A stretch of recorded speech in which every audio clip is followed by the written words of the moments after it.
Hello everyone. Today we are going to start the second unit of class 7, that is inside our earth.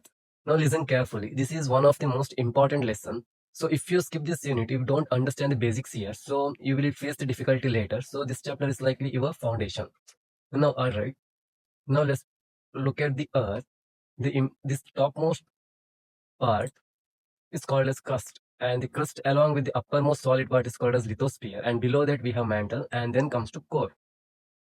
And between mantle and the core, there is a special layer which we call the mantle core boundary. And inside the core, we divide it further into two parts, that is outer core and the inner core. Now, there is a huge and very interesting concept hidden in all these. So don't worry, I will explain it step by step once you understand. So you will find it very simple and also very exciting. Now everyone, look at this diagram carefully. And this is the layer of the earth. And first we have something we call it as shell. And next we call it as sima and this layer. And then comes to the knife. This is the core layer. Now the place where we are living in this outer surface, and this is the earth surface, this one.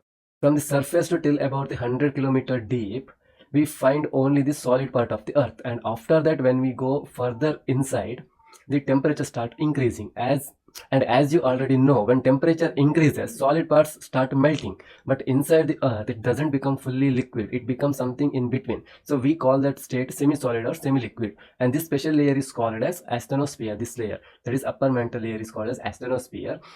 And now you may wonder, why is it semi-solid? Here's the reason. As we go deeper into the earth, both temperature and the pressure increases, right? Normally, when temperature increases, solids melt into liquids. But here, because of pressure is also increasing, it forces the melted material to remain partly solid. So that's why it becomes semi-solid instead of pure liquid. Okay, now let's move to in deeper. That is from 200 kilometer to 700 kilometer. That is the lower mantle. And from 700 kilometer to 2900 kilometer, we call it as the lower mantle. And 200 to 700 kilometer, we call it as upper mantle, not lower mantle. Okay. And in the lower mantle, the material is always solid. Why? Because the pressure is extremely high. Even though the temperature is rising, the pressure is so strong that it keeps everything solid. So now some of you might think, but if the temperature is also so high, then why doesn't everything just become liquid? That's a great question, but the answer is pressure wins over the temperature. Yes, temperature tries to melt it, but the enormous pressure pushes the particle so tightly together that they stay solid. So, okay, now let's come to the core, that is outer core and inner core. But here the interesting thing is the outer core is liquid, but the inner core is solid. Why is the outer core is liquid? Because here the minerals like silicon and magnesium melts under the extreme heat. Actually, Shima means silicon plus magnesium and knife means nickel plus ferrous. And why is the inner core is solid? Because all the pressure from the above is pressing down on it. Imagine the whole weight of the earth pushing into the center. That massive pressure makes the inner core solid, even though the temperature there is unbelievable high. So this is the big picture of how our earth is structured, like crust, mantle, outer core and inner core, each with its own nature.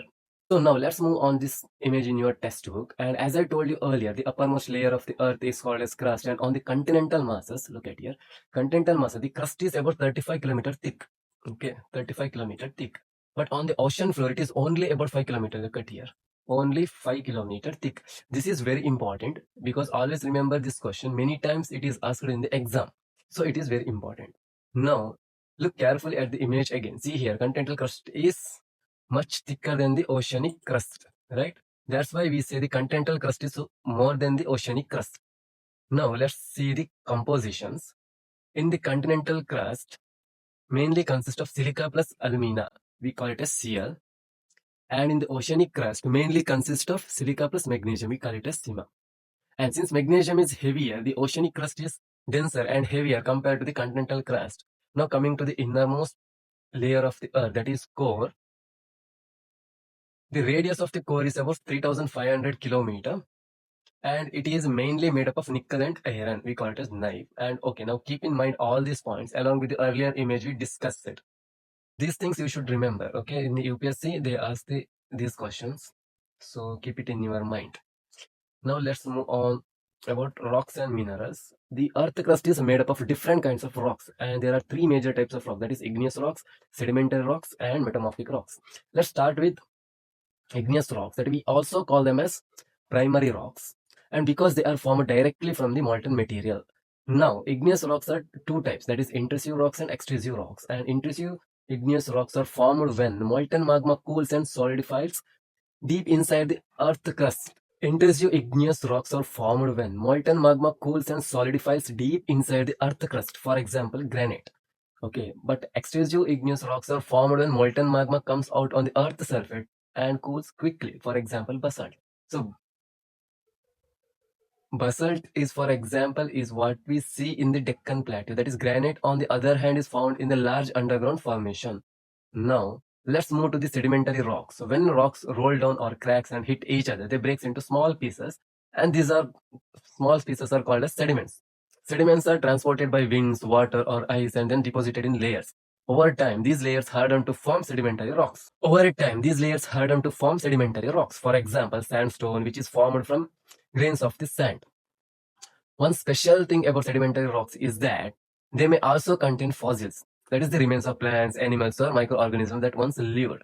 Okay, but they are only type of rocks where fossil can be found, but in igneous and metamorphic rocks don't usually preserve the fossils because of high heat and pressure. Finally, next we have metamorphic rocks. These are the rocks that have changed from due to heat and the pressure. For example, clay changes into slate or limestone changes into marble. So igneous and sedimentary rocks can both change into metamorphic rocks under the right condition. Now, why igneous rocks don't have the fossils? Fossils are the remains of plants, as I told, but igneous rocks are formed from red hot molten magma. So if any plants or animal remains were there, the extreme heat would burn and destroy them completely. That's why igneous rocks never contain the fossils.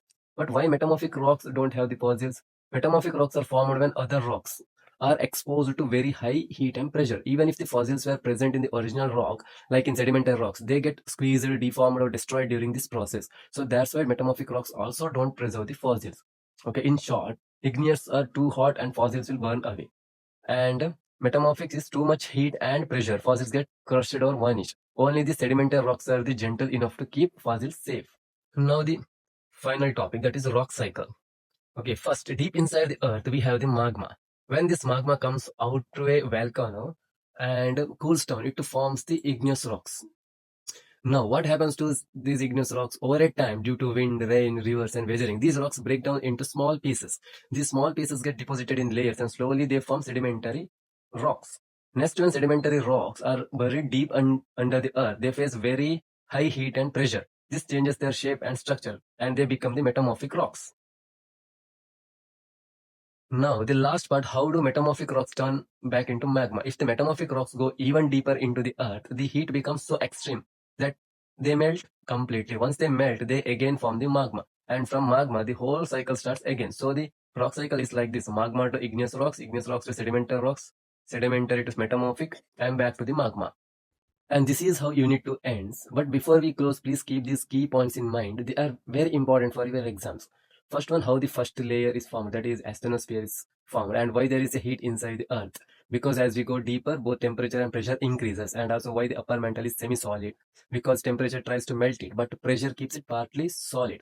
Next, why the next layer is solid, because at the greater depth, the pressure wins over the temperature, and also why the outer core is liquid and the inner core is solid, but outer core mineral melt under the high heat, but the inner core is under such extreme pressure that is that it stays solid even at very high temperature. All these points are very important for your exam. So that's it for Unit 2, and I will upload Unit 3 in the coming days. And don't forget to like, share, and subscribe to stay updated. And take care and keep revising.